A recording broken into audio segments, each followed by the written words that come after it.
Imagine your calendar is slammed. Your inbox is doing that thing that it does where you swear emails are literally just multiplying all on their own. And every client feels like they need something from you right this moment. It's tax season. The sun is finally showing up again. Suddenly, your kids want to be outside 24/7. And oh my goodness, spring sports are here.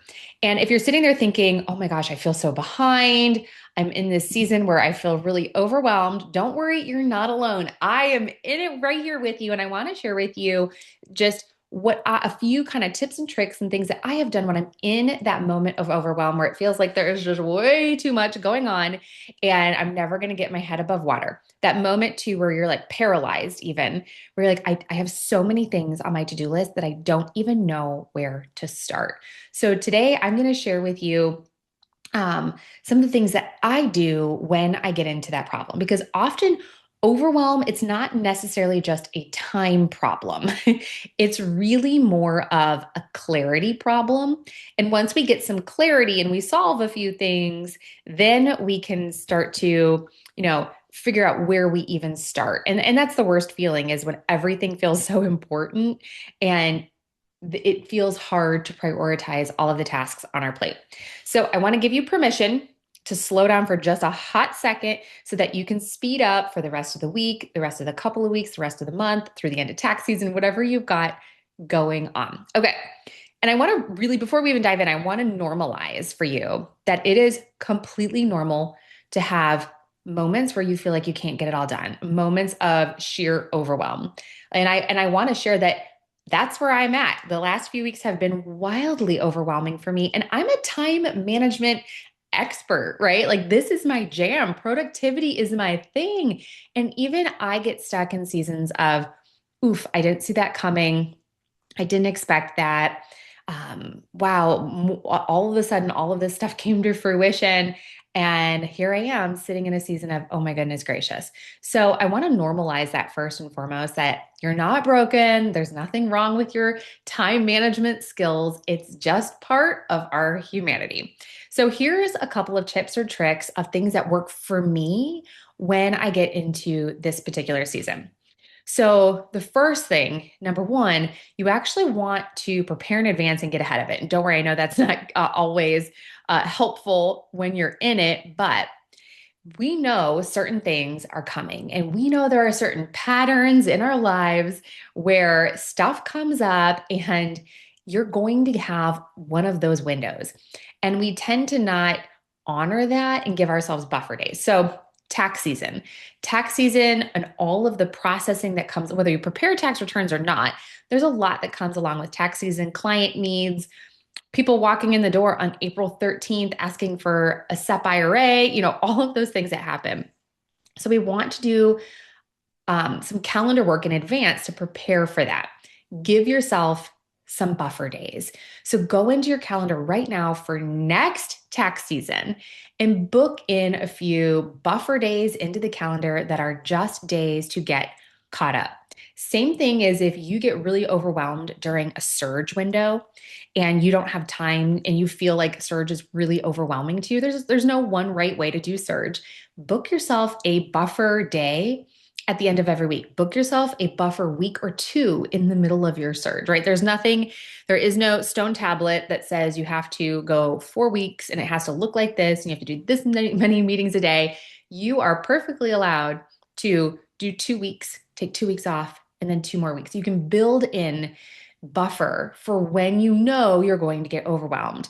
So, kids in spring sports, kids in fall sports, if you know your kiddo is going to be participating and it's going to be a lot, we're in the midst of boys volleyball season with my freshmen in high school, right? It's a lot. There's the tournaments, there's the things, there's the leaving early to drive them to Louisville, a couple of hours away to compete for 2 hours. It's a lot. And building in, knowing that those seasons are coming and building in some buffer. If you're a parent, May is coming. Oh, May, the end of the school year. Okay, you have to be at school on Thursday to watch your kid glue a couple of popsicle sticks together party, or the violin concerts and the year-end parties and all of the stuff that makes being a parent so wonderful is coming, and we know that. Don't book your surge in May. Build in a couple of buffer days now. So go ahead right now. Look at December of this year for year-end business planning. Build in a few days. Maybe take the whole second week of December off from client meetings and say, this is the 2 week window where I am going to be doing all of my year-end processing, right? I am going to be taking care of those conversions, those QCDs, the whatever, and maybe even look at some time in November, October to start working ahead on that. Can you start working on qualified charitable distributions in October, in November? Can we plan for some of those Roth conversions a little bit earlier so it doesn't all build up to the end of the year when you also have all of the holiday and fun year-end stuff happening? So the first thing we can do is we can actually try to get ahead of it. But again, I know that's not super helpful if you're drowning in it right now, but it will be helpful for the next time when we know it's coming. Okay, so tip number 2. Here's what I love to do. I like to get into my office and clean up my physical space. I know that sounds really silly, but I like to get my space right. I like to organize all of the crap that's on my desk, that's floating around, because a cluttered space contributes to overwhelm, right? Like this is scientifically shown. And yes, I know that a messy desk is the sign of a genius. According to that, I am Albert Einstein. I get it. And I promise it'll go back to that. You're like, if you are a messy desk person, I promise it is going to be right back to it in short order. But if you can clear your physical space and organize all of the little notes, the piles, the papers, and get those organized and off of your space, and you can start with like a clean slate, that helps me mentally prepare for the next steps. So I clean up your space, and then I want you to do 2 brain dumps. I want you to get 2 pieces of paper, one for your office work stuff, one for your home personal stuff. So I like to sit down and I set a timer, let's say 10, 15 minutes max for this. And you are just going to vomit out of your brain and onto paper all of the things that you need to do in the next week, like all of the stuff that's just floating around that's causing the overwhelm. So I'm talking like writing out, I need to get the kids summer camps figured out, and I need to book the guy to come out and do the mulching, and I need to get the plan done for the Joneses, and I need to submit these 3 applications for the so-and-sos. Like we are going to just brain dump all of the things. So if you're like me, if you have like little to-do lists floating around, maybe you have a digital to-do list and you have a paper to-do list, you've been jotting notes down, or you've just been keeping track of things in your head and it's starting to make you a little crazy, set a timer, 10, 15 minutes, clear your desk, and then get it all out of your brain and down onto these 2 pieces of paper. Okay. Then the third step is we're going to prioritize. And the way that we're going to do this is first you're going to identify what is actually a real task that needs to be completed and what is a should. Okay, big difference. A task is I have to get the SEP IRA done for the Joneses. That's an actual task. A should is I need to make a post on social media about the deadline for SEP IRA contributions, right?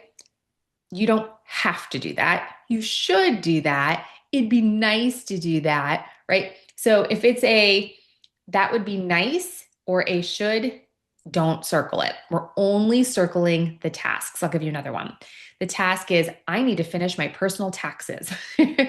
That needs to get done. That has an actual deadline. It is a need. A should is I want to set up, I want to set up a webinar for my clients right after tax season on blah, blah, blah, blah, blah, blah, blah, right? That's a really nice to do. You should do that, but it's not an actual task with a deadline. So the first thing we're going to do is we're going to separate, and I'm not saying rewrite your list. We're just going to circle all of the tasks that actually need to be completed and that have to get done. And we're not crossing out the shoulds, like we're not taking them off the list, right? Those will just have to get addressed at a later point. We're not addressing those right this moment. what will actually cause problems and stop the world from turning, and what are the things that the world will continue because your clients didn't even know that you were considering setting up a webinar for them. Okay, right? Like what is a should versus an actual task? That's an important distinction. Then we're going to prioritize the tasks. What have actual deadlines? What is the most important? What tasks are mission critical? And you're going to identify how long you think it'll take to do it. And I know this initially takes another 10, 15 minutes that you feel like you don't have, but I promise it'll bring you a ton of clarity. So you're going to go through the tasks that you've circled and you're going to prioritize them 1 through 3. 1 being the most priority, like absolute deadlines have to get done. 2 being like, okay, that could wait a couple of days or that could wait a week. Number 3 being like, okay, this is still very, very important and can get done, but I have a little bit of time before I absolutely have to have it completed. Then we're going to, we're going to prioritize those and give them numbers. And then you're going to write down roughly how long you think it'll take to accomplish each one. 2 minutes, 5 minutes, 45 minutes, an hour and a half, whatever it is. And then we're going to make the time on the calendar to do the mission critical tasks. And there's 2 ways that we do this. Now, number 1, notice I didn't say we're going to find time on your calendar. That's not a thing. You're not going to magically find time on your calendar. You are going to make time on your calendar. So you need to edit what you already have. And again, look at what has to get done versus what could be rescheduled. What should I do? So all of your sweet little old ladies that you love to meet with, and they're just so darling that don't have critical needs right now, that you could totally meet with them in 3 weeks, in a month, move them, move their appointment. That girlfriend from book club that you only kind of like, that you scheduled a coffee with, that you should do, move it, right? Move her, reschedule her, ask her to do it at a later time. Things that are not mission critical, super important, absolutely get deleted or moved, right? If you are needing to volunteer for something, I know like I said, we're in the throes of volleyball season and there's a lot of volunteer opportunities. I am just not going to volunteer for anything for this week, right? I got to get my head above water. Then I will line judge. Then I will do, concessions. Then I will do admissions, all of the things. But reschedule, clear the things, edit your calendar. Look at what you have coming up and say, is there another time that I could do this, right? Is there something else that I can remove that is not necessary? If you don't have those buffer days built in, clear the shoulds, keep the tasks.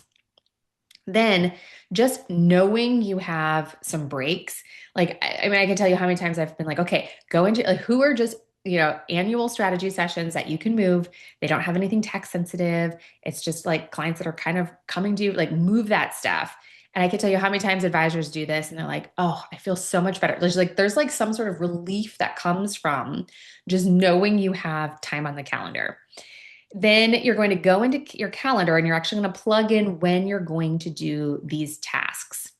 So you've heard me talk about how I map out my day and how I do my time blocking. So when you have a block of time, you're actually going to go in and say, okay, I have these 10 tasks that each take 2 minutes. So that's going to be like this half-hour block is going to go to these tasks because, of course, some of them are going to take a little bit longer, right? And I always joke that I should do a mini series called how long this task actually took me. And I want to share with people how long I procrastinated on doing something and how long it actually took me to do it.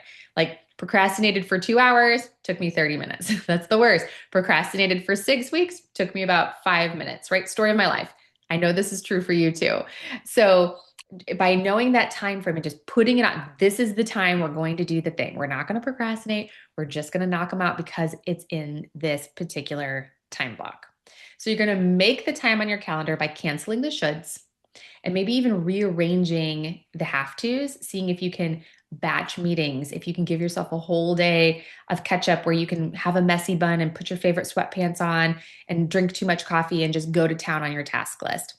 But then you're actually going to put those on your calendar, you're going to put the tasks. So on your to-do list where you've circled the tasks, you've prioritized them, you've noted how long they're going to take, you're actually going to go into your planner or even on that piece of paper, write Tuesday, 1 p.m. Tuesday, 1 p.m., Tuesday, 1 p.m., Wednesday, 8 a.m., Wednesday, 8 a.m. time block, right? We're going to block them. The other way you can make time on your calendar. So the first one is to edit it. The second one is to hire it out. Um, right now, like one of the things that was overwhelming me is I'm taking my boys on an African safari this summer. I still haven't booked our plane tickets.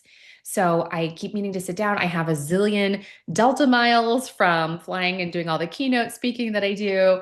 And I have like a zillion Chase points. And I wanted to sit down and figure out, can I get a cool, like upgraded ticket using my points and all that cool, credit card hacking, whatever stuff.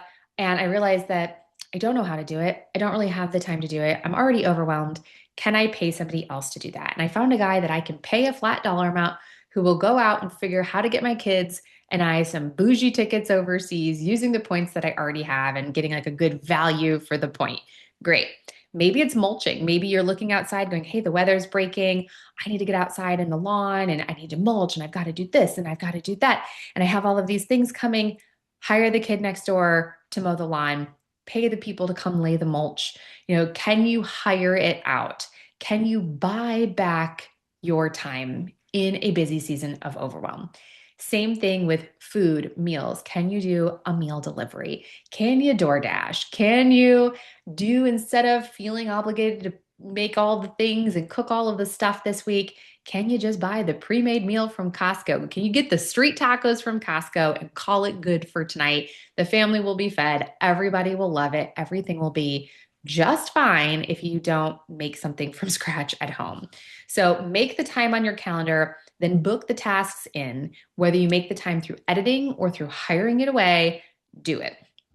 Then the fifth thing we need to do is we need to reflect. We need to figure out, how did we get into this in the first place? What could I have done differently? What got in the way? What did I say yes to that I probably should have said no to? Why did it get overwhelming? What happened? And how can I prevent that in the future? Which circles us back to the first tip of planning in advance. So I'm a big fan of having buffer days built into your calendar throughout the calendar. If you're in our group coaching program, we talk about annual rhythms and building in high periods of intense work and low periods of like, let's play catch up and get projects done, and being intentional about the seasons of your business and knowing what's going on in your personal lives, what's going on in the life of your ideal client.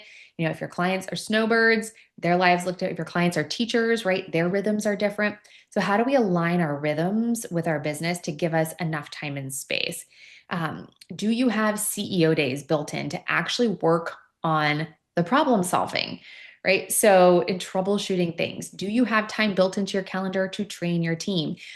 So in my season of overwhelm, I realized like, oh, I have a virtual assistant named Elmer. And I realized in that moment, like, I actually probably need to take some time and train him to do a few of these things that are causing me overwhelm. So we went ahead and booked it on the calendar for a few weeks out that I'm actually going to create some training modules, send them to him. We're going to walk through it and I'm going to hand a couple of these tasks that triggered some overwhelm and get those off of my plate and onto him. Note, nowhere in this did I say that you should beat yourself up. Nowhere in this did I say that you should tell yourself, man, I always do this. I suck at running a business. Gosh, I'm not organized. Like nowhere in this did I say that, right? We normalized this at the beginning. This is the human condition. It's just where we're at. And how can I make it different in the future? What can I eliminate? What can I do later? What do I need to do right now? And when exactly am I going to do it? How am I going to create space to make that happen? And then what am I going to do differently next time? You've all heard the saying, insanity is doing the same thing over and over and over again and expecting different results. So I really want you to think about how, when you're in those seasons of overwhelm, like, what is it? And obviously there's things that pop up like family members getting sick and deaths and injuries or diagnoses that you weren't expecting. Yes, of course. But if you notice, like, hey, every tax season, this happens to me. Every May, this happens to me. Every December, this happens to me. Work in advance to build some of those things in. And this is why I love a good buffer day in your calendar for catch up. And I love a good CEO day to actually troubleshoot, work on processes, build out the systems, the automations, the delegations, the deletions, and the streamlining things so that you can do better next time and you can build out processes to help you deal with the things that overwhelmed you today. Anyways, I hope this normalized having a season of overwhelm, and I hope that you can follow these kind of 4 steps to step out of overwhelm and back into a place of feeling like you can actually breathe again and that you have a strategy moving forward to get through the season. And you will. But it's important that we plan in the future so we can try to eliminate it as much as possible. It's never going to go away entirely, but we want to do the best that we can. Thanks so much. And I hope you guys have an amazing rest of your week.